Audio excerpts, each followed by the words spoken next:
বাস্তবতা কখনো গল্পের মতো সুন্দর হয় না, আর এইটাও ঠিক, কিছু জিনিস কখনো হয়তো ভাগ্যেও থাকে না। আবেগপ্রবণ ব্যক্তিগুলোই বেশি কষ্ট পায়, কারণ এরা বাস্তবতা বুঝে না। বাস্তবতা বড়ই নিষ্ঠুর ভাই, এর আগে আমিও কখনো বুঝি নাই যতটা এখন বুঝি। এই জন্যই হয়তোবা মানুষ বলে যে 12 বছরে যেটা বোঝা যায় না 32 বছরে ঠিকই বোঝা যায়। সবটাই সময় আর পরিস্থিতির খেলা। সো হ্যালো এভরিওয়ান, আসসালামু আলাইকুম। কেমন আছেন সবাই? আশা করি ভালো আছেন। আলহামদুলিল্লাহ আমিও ভালো আছি, আপনাদের দোয়া ও ভালোবাসায়। চলে আসলাম আরেকটি নতুন ছোট্ট ব্লগ নিয়ে। আশা করি আপনারা ভিডিওটা দেখবেন এবং লাইক কমেন্ট শেয়ার করবেন যদি ভালো লাগে, আর যদি ভালো না লাগে তো কিছুই করার নাই, ভিডিওটা স্কিপ করে চলে যাবেন। হয়তো ভিডিওর প্রথমে হয়তো আপনারা দেখে বুঝতেই পারছেন আমি আজকে মিষ্টি কুমড়া দিয়ে ইলিশ মাছ রান্না করব।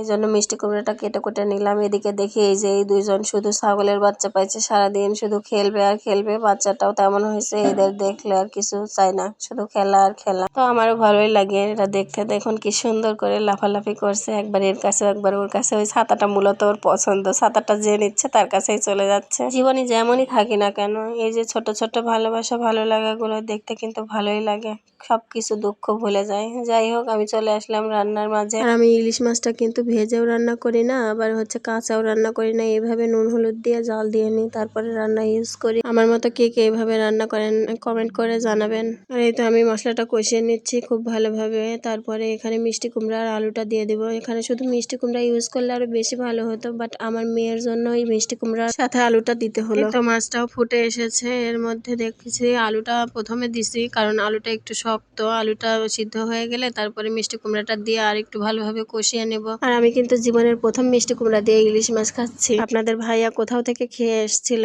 সেই জন্য সে বলল আমার খুব ইচ্ছা করছে মিষ্টি কুমড়ি দিয়ে রান্না করো, এই জন্য মিষ্টি কুমড়া দিয়ে রান্না করলাম। তবে সত্যি মজা হয়, কিন্তু খুব সুন্দর লাগছিল খেতে। এই যে দেখতেই তো পেলেন, আমি কিন্তু মশলাটা কষানোর পর পানি দিছিলাম না, ওই মাছের ঝোলটা দিয়ে প্রথমে কষিয়ে নিয়েছি, তারপর ঝোলের জন্য পানি দিয়ে দিলাম। এইবার মাছগুলো দিব। জীবনের এই বড় চরম দুঃসময়ে যখন অন্য কেউ পাশে থাকে না, নিজের বাবা মাও পাশে থাকে না, শ্বশুর শাশুড়ির কথা তো বাদই দিলাম, বিশ্বাস করেন নিজের জীবন দিয়ে বুঝেছি যে বাবা মা, সব বাবা মাই কিন্তু এক হয় না।